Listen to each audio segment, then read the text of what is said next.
Muito boa noite, eu sou a Mariana Nogueira e está no ar o Novo um Jornal. Uma clínica dentária no centro de Penafiel foi vandalizada com pinturas de grafite durante este fim de semana. Os proprietários já apresentaram queixa na GNR e no Ministério Público. Estamos em Penafiel, no centro da cidade. Uma clínica dentária acabou por ser vandalizada, mas para nos explicar tudo o que aconteceu comigo, o Dr. Carlos Vitória.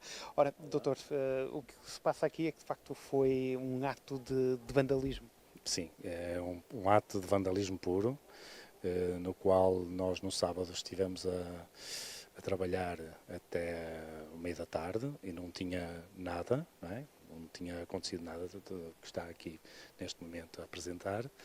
E o que eu deduzo que tenha sido entre sábado e domingo, entre o sábado, domingo ou domingo, segunda-feira, que fizeram este vandalismo, não é? Estamos a falar que já foi feita a queixa à GNR, já cá está presente, uma queixa que avança também para o Ministério Público. Que medidas mais irão tentar tomar? Para além dessas duas medidas que são importantíssimas, que eu acho que temos que, de alguma forma, apresentar pelos meios que nos defendem, não é? Mas iremos então vamos montar um sistema de via de urgência exterior à clínica, para podermos ter de alguma forma alguma segurança, para que não aconteça mais nenhuma vez isto, não é? Estamos a falar de uma clínica que vai fazer um ano em setembro. Estamos a falar também que desta parte aqui traseira estará sempre aberta, porque a parte da frente da entrada para a clínica, essa fica fechada durante a noite. Ou seja, há essa questão então das câmaras de vigilância ser esse reforço para que se evite nova ação de vandalismo. Sim, eu penso que sim, porque realmente podem de alguma forma também fazer pensar quem faz estes atos, pensar duas vezes antes de os cometer, não é? Então será uma boa forma de nós podermos nos proteger, entre aspas, através dessa tecnologia. Ir até às últimas consequências com este processo. Não tenho dúvidas nenhumas. Não imaginamos quem seja, mas temos suspeitas de quem poderá ser, e essas suspeitas vão ser apresentadas no Ministério Público e na GNR, que já foram apresentadas, e para nos defendermos destes atos que eu penso que são horríveis, seja para, neste caso, nós que sofremos estas consequências neste momento, mas para qualquer entidade ou negócio que não se faz uma coisa destas, porque nós tentamos construir, tentamos criar trabalho, tentamos de alguma forma até preservar património, e chegar a este tipo de atos, penso que é de intimidação, não podem ser aceitáveis, portanto iremos até às últimas consequências. Obrigado, Carlos Vitória, o responsável também por esta clínica. Aliás, como mostram aqui as imagens da Iana, foram devidamente apagadas as informações desta clínica. O caso já está a ser seguido quer pela GNR, quer também pelo Ministério Público. Fica esse alerta bem no coração da cidade de Penafiel. E agora avançamos já para o comentário de hoje. Hoje com um novo comentador neste Novo um Jornal, Alberto Santos, diretamente de Penafiel, que eu começo desde logo por dar as boas-vindas. Muito obrigada pela sua presença cá. Começamos então com um tema que lhe é muito querido. Vai ser apresentado no próximo dia 1 de junho, no Museu Municipal de Penafiel, A Senhora das Índias. Mais um romance, o sexto romance, sétima obra. De que é que nos fala este novo romance que vai ser apresentado? Bom, boa tarde a todos, boa tarde Mariana, aos nossos espectadores. É um gosto estar aqui na antena do Novum para falar de temas da atualidade e neste caso deste tema que me é sobretudo mais caro e mais particular. De facto, ao final de algum tempo, já lá vão 5 anos desde o último livro, que foi Amantes de Buenos Aires, sairá então agora o novo livro. Em primeira mão que estou a anunciá-lo. Portanto, chamar-se-á A Senhora das Índias e é uma história, é um romance histórico também, de uma mulher que teve um papel fundamental, crucial entre o século XVII e XVIII naquilo que hoje é conhecido pela Índia e que teve uma articulação muito forte entre a Índia portuguesa e os restantes estados, assim se pode dizer, os reinos que por ali haviam. E, portanto, eu acho que foi uma vida muito intensa que dava, sobretudo, se calhar dava um grande filme Eu, quando conheci esta história, essencialmente eu procuro histórias de gente desconhecida, mas que teve um papel importante, porque a gente conhecida, por norma, as suas vidas já são contadas nos livros de Já são história, nós conhecidas. sabemos mais, nos filmes, noutros romances, etc. A mim, eh, toca-me mais quando descubro personagens do nosso passado que tiveram vidas extraordinárias, E o Alberto as dá a conhecer. exatamente, que estiveram acima daquilo que é a média, que se suplantaram, e sobretudo mulheres, como era sobretudo mais difícil no passado elas evidenciarem-se, e portanto esta de facto surpreendeu-me, chamou-se Juliana Dias da Costa, e de facto é uma portuguesa que eu acredito que vai ficar agora na memória de quem sobretudo vier a ler esta Senhora das Índias. Fica aqui o convite para quem quiser. A apresentação será aberta ao público no próximo dia 1, que é um sábado de junho, às 17h30 no Museu Municipal de Penafiel, e será apresentada pelo Dr. António Lopes Xavier. Além desta apresentação, primeira apresentação, estão programadas outras, nomeadamente em feiras internacionais, que o Alberto também já tem estado presente e já é comum. Sim, tenho passado por várias feiras internacionais, nomeadamente nos países onde tenho edição, ou noutros eventos. Já estive em Espanha, na Polónia, mais na Argentina ultimamente, na Feira do Livro de Buenos Aires, porque tenho já lá editado 3 livros. Portanto, este também, Senhora das Índias, será o próximo, será o 4º livro a ser editado na América Latina, e também em agosto na Sérvia. E, portanto, faço essas divulgações. Aqui em Portugal tenho já também algumas iniciativas marcadas, nomeadamente no Porto, em Lisboa, e noutros concelhos marcanaveses, noutras zonas aqui mais perto. Portanto, depois anunciarei os lugares onde passarei com este livro, para quem quiser estar presente. Gostava que algum dos seus livros fosse, quem sabe, um dia transformado num livro. Sim, não vou negar que não gostasse. Na verdade, tenho um deles que já está preparado para assim ser, ou seja, para passar para uma série. Já tem alguns episódios escritos como guiões, e estão já entregues a um realizador que está a procurar o financiamento para esse fim, e tenho um outro que também está com um realizador que me pediu já para o segmentar. Quem sabe um dia possam se tornar em filmes, vamos ver. Eu acho que fiz a questão ao contrário, se algum dos filmes se tornava em livro, mas acho que perceberam lá em casa que é se algum dos livros se tornará em filme. Porque esta paixão, ou de onde é que vem esta paixão por romances históricos? São já 6. Sim, este é o 6º, tenho também um livro de contos, que é a Arte de Caçar Destinos. Nós nunca sabemos ao certo de onde é que nos vem este fluxo, este impulso. Eu acredito que tem a ver muito com a minha infância, porque nessa época eu deixava-me seduzir muito pelos livros de história, pelos livros de geografia. E aquilo que era o meu passado, esta inquietação de saber de onde é que eu venho, porque é que eu sou assim, porque é que falo deste modo, porque é que as minhas estruturas de cultura, de valores, de tradições são estas, sempre foi algo que me interessou. E de repente, não há nenhum escritor que não leia, tem que ler algo, tem que ler, e tem que ler muito, porque senão dificilmente se torna escritor ou autor. E eu comecei a reparar que os livros que eu mais lia eram sobretudo ficções históricas. Li também os clássicos, li também outra literatura mais moderna, mas aqueles que me empolgavam mais, na verdade, e que me faziam viajar no tempo e que me transportavam para outros ambientes e que me ajudavam a conhecer, sobretudo, o outro lado, as outras pessoas, as outras civilizações, aqueles que pensam de modo diferente de nós. Tinha essa sedução, e de repente estava a escrever o primeiro livro, que era A Escrava de Córdoba, que era precisamente um livro matricial. Foi para mim, mas também era, no fundo, a explicação daquilo que é Portugal, como é este arco voltaico entre o norte mais celta, mais europeu, de mais influência mais europeia, e o sul mais muçulmano, mais mediterrâneo, portanto, com outras influências mais mouriscas, etc.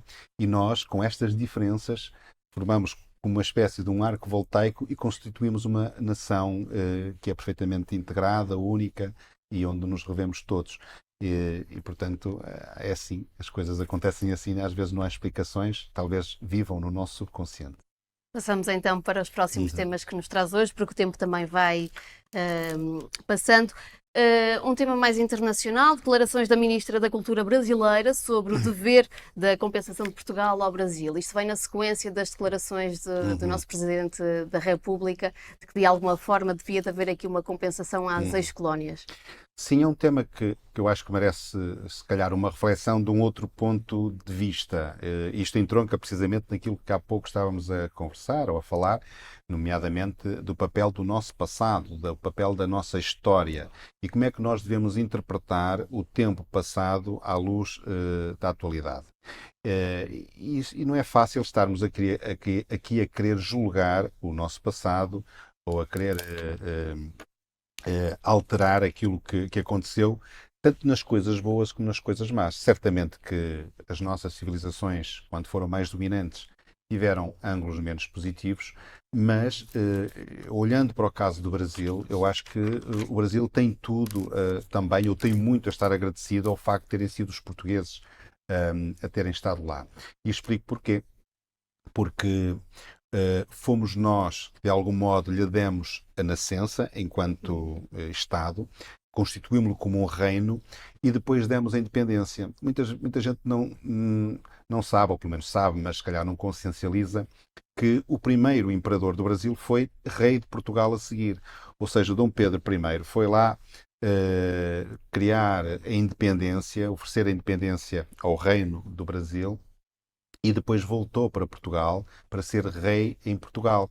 Portanto, é um legado extraordinário que eu acho que em nenhum lado do mundo isso aconteceu.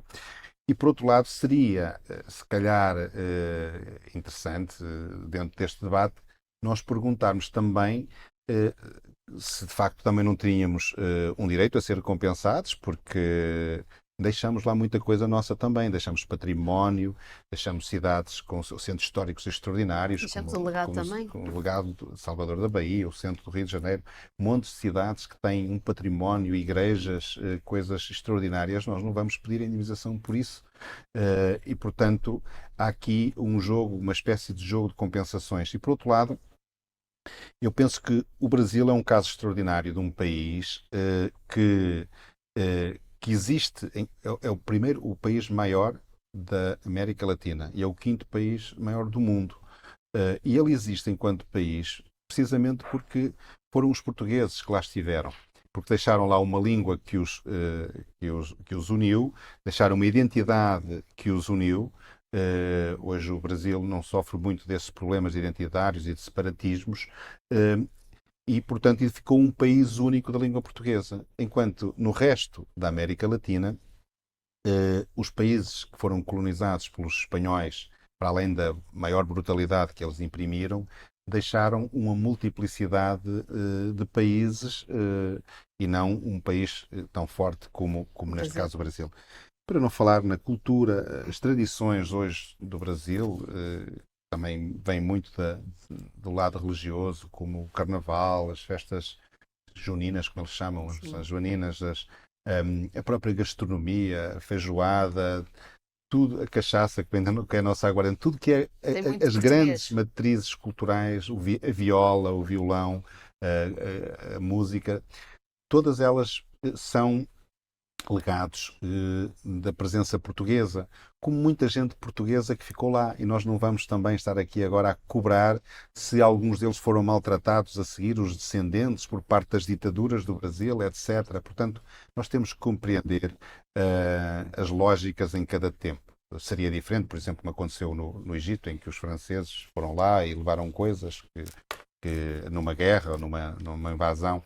E, portanto, estas coisas têm que ser vistas com algum cuidado, sobretudo com esta distância de 200 anos em que nós respeitamos muito o Brasil e hoje estão eles que estão a vir para cá porque precisam de nós. E eu acho que é nesse contexto que temos que saber respeitar o passado, cada um. Então avançamos para o terceiro tema de hoje, os meios que o ex-ministro das Finanças, falamos de Medina, utilizou para conseguir o que chamou de contas certas em 2023. A questão que se coloca é: estas contas são assim tão certas? Pois, esse é um tema que eu acho que deve merecer também uma reflexão. Ou seja, nós vivemos durante muito tempo com a ideia de que o governo anterior nos deixou um excedente significativo, aliás, único nos últimos tempos, ou se calhar desde que somos democracia, eh, que foi gerado à custa da dinâmica, da dinâmica das políticas públicas que o Estado empreendeu e também da dinâmica da economia e dos impostos, etc. Mas que vamos hoje a verificar que essas contas que foram apresentadas tiveram um truque, um pequeno ou grande truque. Ou seja, o Ministro das Finanças, nos últimos dias do 2023, pediu ou exigiu, obrigou algumas das empresas públicas a transferir muitos milhões de euros para o orçamento do Estado, ou seja, para as contas públicas. 100 milhões às Águas de Portugal, pediu 20 e depois chegaram 10 da imprensa da Casa da Moeda, da Imprensa Nacional Casa da Moeda, mais 15 milhões da empresa de navegação aérea da Nave Portugal, ou seja, independentemente de estar a julgar se isso foi bem feito ou não, há aqui alguma coisa que parece que nos suscita pelo menos dois níveis de interpelação. Um é se foram só estas. É legítimo aos portugueses perguntarem se foram só estas que serviram, estas empresas que serviram para, de alguma forma, mascarar as contas públicas ou ajudar a termos este superávit que aqui foi anunciado. E, por outro lado, os portugueses tinham o direito de saber nesse momento, exatamente à custa de que é que foi conseguido esse superávit, para não ficar uma ideia de que ele foi pela gestão criteriosa do Sr. Ministro ou do Governo e não à custa de truques como este que falseiam um pouco os resultados. E que podem levar ao engano das pessoas também. Exatamente. E, sobretudo, se houver mais casos como este, pode levar, efetivamente, se calhar não um equilíbrio, mas um desequilíbrio das contas.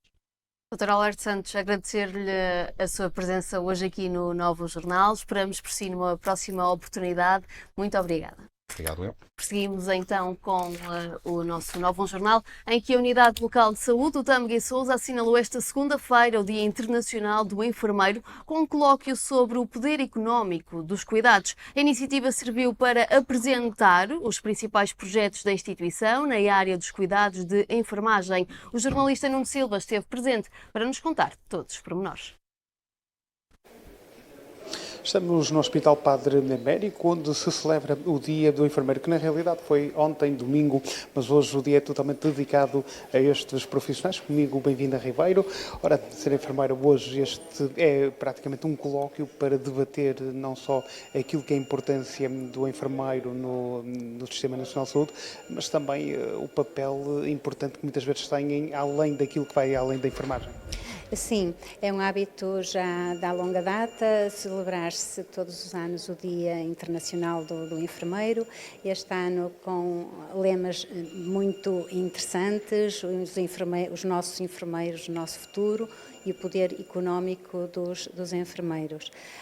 Enquanto enfermeira diretora não podia deixar de estar junto de toda a equipa de enfermagem e agora muito mais alargada num contexto de ULS, que abrange quase 1000 enfermeiros do setor aqui dos cuidados da área hospitalar e quase 500 da área dos cuidados primários. Então, nesta celebração, nesta comemoração deste dia, achámos por bem juntar aqui os enfermeiros num momento de partilha de projetos que são realizados quer na área dos cuidados primários, quer na área dos cuidados diferenciados hospitalares, e projetos esses que são de comum interesse, são projetos de facto que visam a integração dos cuidados. Depois também, muito importante, criar aqui um momento de reflexão com uma conferência que será proferida pelo professor Dr. Pedro Melo, em que irá abordar, direcionada mais para o poder económico dos enfermeiros, em que irá abordar a enfermagem, a marca, que marca. Tão importante como esta celebração, esta comemoração em conjunto. Eu, enquanto enfermeira diretora, juntamente com a minha adjunta, que já nomeada enfermeira Cristina, tivemos o cuidado e a honra de dirigir umas palavras, uma mensagem ao dia de ontem, não é? Como disse bem, o Dia Internacional do Enfermeiro comemora-se ao dia 12 e, portanto, no dia 12, ao dia de ontem, foi dirigida uma mensagem a todos os profissionais, onde, de facto, é valorizado o seu papel enquanto enfermeiro, enquanto pessoa junto do utente. O enfermeiro não só cura, mas intervém, impulsiona o bem-estar das nossas comunidades e da sociedade em geral, e principalmente também uma mensagem de que cada enfermeiro é um valor único nesta ULS e, portanto, dirigir a nossa gratidão por esse valor que traz, que acrescenta ao dia-a-dia de toda a população que cuida. Obrigado, enfermeira, bem-vinda a Ribeiro. Fica então esse registro. Foi ontem o Dia do Enfermeiro, mas hoje vai sendo então celebrado com esse colóquio onde se fala sobre os desafios da profissão e também o papel importante que os enfermeiros têm no Serviço Nacional de Saúde. E as mulheres socialistas de Passos de Ferreira juntaram-se no último sábado no pavilhão das Sebastianas, em Friamundo, para dinamizar um jantar comemorativo dos 50 anos do 25 de Abril. Este encontro marcou igualmente o arranque da campanha às europeias, com a presença da candidata socialista Marta Temido. Estamos em Passos de Ferreira, onde chega Marta Temido para o jantar das mulheres socialistas. Vou aproveitar. Ora, doutora Marta Temido, a marcar aqui a presença neste jantar organizado pelas mulheres socialistas para comemorar os 50 anos e também neste arranque para aquela que será a reta final das europeias. Sim, efetivamente. Um jantar que é um dos primeiros jantares da nossa campanha, uma campanha que vamos fazer com uma equipa diversificada, muito motivada, muito empenhada desde a primeira hora naquilo que é o projeto europeu e para garantir que Portugal está bem representado na Europa e que a Europa está cada vez mais próxima daquilo que é o nosso país e que os portugueses, de facto, entendem melhor aquilo que são as questões que estão em causa e de tudo isso vamos falar agora. Obrigado, doutora Marta Temido. Muito rapidamente, Sílvia Azevedo, esta é uma organização que começou por ser das mulheres socialistas, mas que ganhou esta entrada nacional. Sim, ganhou uma dimensão diferente. Começou por ser um jantar de mulheres socialistas, mas depois acabamos também por olhar para isto, para a possibilidade não só de conseguir fazer lembrar mais uma vez a liberdade e os 50 anos de Abril, mas também de apoiar a Marta Temido, a nossa cabeça de lista para as europeias. Obrigado, Silvia Azevedo. Vai começar então esse jantar e eu vou pedir só ao Edgar para tentar chegar aqui. Um jantar que começou por ser então de mulheres socialistas, depois ganha essa alavanca com a candidata Marta Temido, que está a ser recebida no pavilhão das Sebastianas em Friamundo para esse jantar. Casa bem composta, fica então essa declaração da candidata do PS para as europeias, colocar Portugal no centro de decisão e também falar da liberdade, dos 50 anos de Abril e da importância da democracia. E com o objetivo de angariar fundos à obra social, Sílvia Cardoso dinamizou uma caminhada colorida em família no Parque Urbano de Passos de Ferreira no passado sábado. A iniciativa juntou centenas de participantes. Passos de Ferreira uniu-se numa caminhada solidária para a obra social e cultural Sílvia Cardoso. As famílias juntaram-se, vieram até ao Parque Urbano numa tarde de sol, que também ajudou a esse evento. Comigo, Cláudia Dimitri, da organização. Cláudia, qual é que foi primeiro eu pedi para chegar aqui um bocadinho mais à frente, qual é que foi primeiro este intuito de organizar e qual é que está a ser o impacto desta, que é uma caminhada colorida, mas acima de tudo, social? Muito bem, muito obrigada. Este evento tem como objetivo angariar fundos Angariar fundos para a obra social Silvia Cardoso. Nós neste momento estamos com uma creche em construção, com capacidade para 44 crianças, se Deus quiser em janeiro estará concluída, e para a sua construção, apesar de termos o apoio do PRR, necessitamos também de fundos. Portanto, este foi um dos eventos que nós decidimos organizar com esse propósito. A caminhada será um percurso de mais ou menos 5-6 km, aqui na envolvente do Parque Urbano, e vai ter vários momentos coloridos, com o lançamento de pó colorido. Ora, e podemos dizer que a população de Passos Ferreira aderiu, mais de 300 inscrições, quer dizer que o ser solidário ainda hoje vale a pena, e aqui em Passos Ferreira tem esse sentimento também de solidariedade para uma obra que tanto utiliza a comunidade. Sim, com certeza. Nós tínhamos uma expectativa de conseguir chegar pelo menos às 500 inscrições. Neste momento já tivemos 300, mas as pessoas estão a chegar. Eu acredito que vamos conseguir pelo menos chegar a 350 inscrições. Todos os eventos que nós fazemos temos tido muita participação por parte da comunidade, das nossas famílias, também da comunidade envolvente, e sem dúvida a comunidade passense tem sido muito solidária. Obrigado, Cláudia. Vamos aqui também tentar falar com as pessoas que estão na caminhada. Ora, para o Novo Canal, vou aqui interromper esta conversa, para o Novo Canal, qual a importância também de participar nesta caminhada, que é uma caminhada solidária? É o apoio à instituição, e porque está lá a minha afilhada, claro. E as famílias uniram-se em Passos para esta caminhada? Exatamente. Vamos escolher aqui mais uma opinião, não fuja. Qual é que é a importância também de vir participar nesta caminhada, que é uma caminhada acima de tudo solidária para uma organização que trabalha em prol das crianças? É a escola onde anda a minha filha, eu também pertenço à Associação de Pais, e é muito importante passarmos amor, recebermos amor e ensinar isso às crianças. Vamos aqui também aproveitar uma opinião mais... Ora, é a avó, e os avós costumam dizer que são 2 vezes mães. Qual é que é a importância também de apoiarem esta obra que trabalha em prol das crianças? Todas as crianças, mas também tem lá a minha neta, mas por todas as crianças que lá estão, e pela obra social que merece ser apoiada, que é uma excelente obra. E preparada para esta caminhada? Sim, com 66 anos, mas preparada. Muito obrigado. Ora, fica então esse registro a esta caminhada colorida, solidária, que junta as famílias de Passos de Ferreira com esse apoio para uma obra que olha para as crianças e que procura então em Passos de Ferreira dar outro rumo, e muita cor é o que está prometido nesta caminhada. Desde o último domingo que o Museu Municipal de Valongo tem um horário alargado, estando aberto das 15 às 18 horas.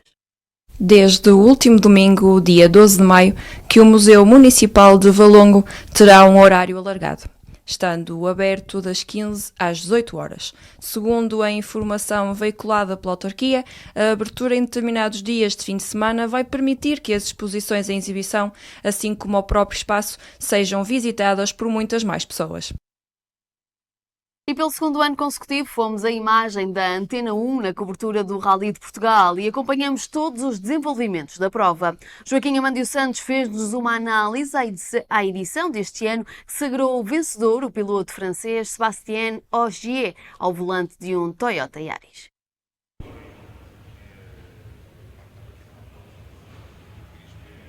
Caiu o pano sobre a edição 2024 do Vodafone Rally de Portugal, quinta etapa do Campeonato do Mundo de Rallys, que também correspondeu à 4ª jornada do Campeonato de Portugal de Rallys. E que rally tivemos ao longo de 4 dias nesta prova organizada pelo ACP. Um rally emocionante, disputado taco a taco, com vários pilotos a passarem pelo comando, seja da geral, seja da classificação dos diversos campeonatos incluídos no Mundial de Rallys.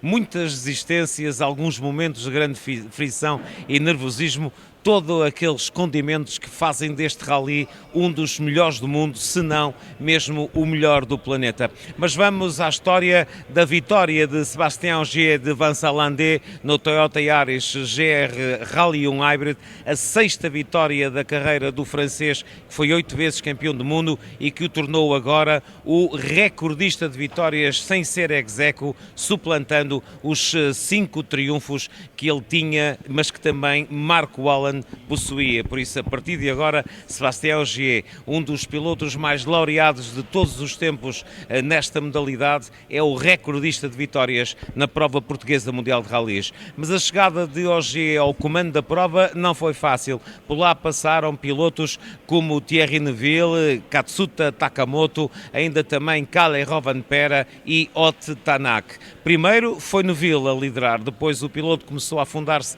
na classificação, o piloto japonês substituiu o belga, mas apenas por uma classificativa, emergiu no fecho da primeira etapa o atual bicampeão do mundo de rallies Kalle Rovanperä, que chegou ao fecho de sexta-feira a liderar uma armada de 3 Toyotas nas 4 primeiras posições, mas o dia de sábado, passado todo ele no norte do país, foi aziago para as cores da marca nipónica. Rovanperä foi o primeiro a baquear na primeira passagem pela classificativa de Montim, depois no Marão, em Amarante, nessa duríssima classificativa, seria Katsuta Takamoto a ficar pelo caminho. Ficou tudo entregue a Sébastien Ogier.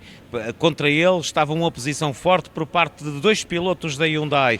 Ott Tanak estava a emergir, sempre a ser cada vez mais rápido, mais forte e a aproximar-se da frente, e Thierry Neuville, que vinha em numa recuperação fantástica. Tanak foi discutindo taco a taco com Ogier, chegou mesmo ao comando, mas por breves instantes, mas o 8 vezes campeão do mundo queria mesmo muito chegar ao 6º triunfo em Portugal e na última etapa, disputada neste domingo, conseguiu gerir bem a vantagem que tinha sobre o estoniano e, apesar de não ter sido o mais rápido nesta etapa final, foi suficiente para chegar a Faf, à famosa Lameirinha, com vantagem suficiente para sagrar-se vencedor desta edição 2025 do Vodafone Rally Portugal. Ott Tanak registrou aqui a melhor exibição da época para o piloto da Hyundai, foi um justo segundo classificado e aqui veio buscar um novo ânimo para tentar lutar por um título, mesmo sabendo que o seu colega de equipa Thierry Neuville, apesar de ter sido terceiro, saiu daqui mais líder da tabela pontual do Campeonato do Mundo de Rallys. Quanto aos WRC2, foi uma verdadeira hecatombe sucessiva a colocar fora de prova os pilotos que passavam pela frente ou então pelo menos a atrasá-los. Oliver Sober, que dominou a primeira fase, também bateu na primeira passagem por Montim e ficou logo aí de fora. Johan Rossel, o francês, entretanto, já tinha furado na primeira etapa e viria a furar novamente em Paredes, e Gus Greensmith, piloto também da Skoda, que substituiu Oliver Sober, o seu colega de equipa no comando, também acabou por bater na segunda etapa, o que deixou curiosamente Johan Rossel aparentemente no comando, mas o furo em Paredes colocou o piloto bem atrás na classificação. Emergiu o outro piloto da Citroën Sport, o búlgaro Nikolai Gryazin, foi conseguindo manter-se a salvo de qualquer problema e na última etapa conseguiu suster os ataques dos pilotos que estavam aqui a pontuar. Gryazin não pontuou pelo WRC porque não escolheu esta prova, no caso o espanhol Jens Solan, que teve um fantástico duelo com o irlandês Joshua McCurlin, Solange num Toyota Yaris GR Rally 2, quanto a McCurlin aos comandos de um Skoda Fabia RS. Solange foi o segundo dos Rally 2, mas o primeiro desse campeonato. McCurlin ficou na segunda posição quanto aos pontos. O jovem Johanna, um piloto finlandês também de um Skoda Fabia RS, fecharia o pódio da tabela pontual do WRC2. No que concerne à luta dos melhores portugueses, Armindo Araújo levou a melhor, o mesmo já não sucedeu na prova respeitante ao Campeonato de Portugal de Rallys, que decorreu só na primeira etapa. Chris Mick foi o melhor e na última classificativa desse dia, Armindo Araújo, que estava na segunda posição, viu o Skoda calar-se por momentos e foi ultrapassado por José Pedro Fontes, que aqui registou o seu melhor resultado da época. Bom, é o cair do pano sobre o Vodafone Rally de Portugal. Em termos de Campeonato do Mundo, a caravana segue agora para a Sardenha, para a discussão da sexta prova. O Campeonato de Portugal de Rallys ruma à fase final de asfalto do Campeonato de 2024. Será nos idos do mês de junho, com a discussão da edição 2025 do Rally da Escuderia de Castelo Branco. Sim, já dá para fazer. E a chuva parece que veio para ficar. No fecho deste novo jornal, resta-nos saber quais as previsões da meteorologia para os próximos dias.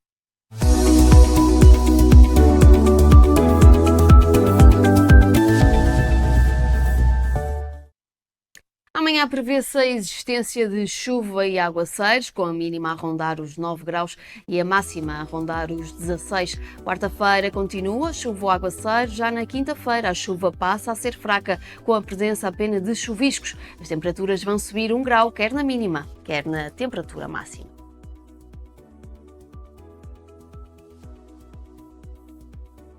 E é desta forma que encerramos o Novo Jornal desta segunda-feira. Obrigada pela sua companhia. Estamos de regresso amanhã a partir das 10 horas e contamos consigo. Até lá.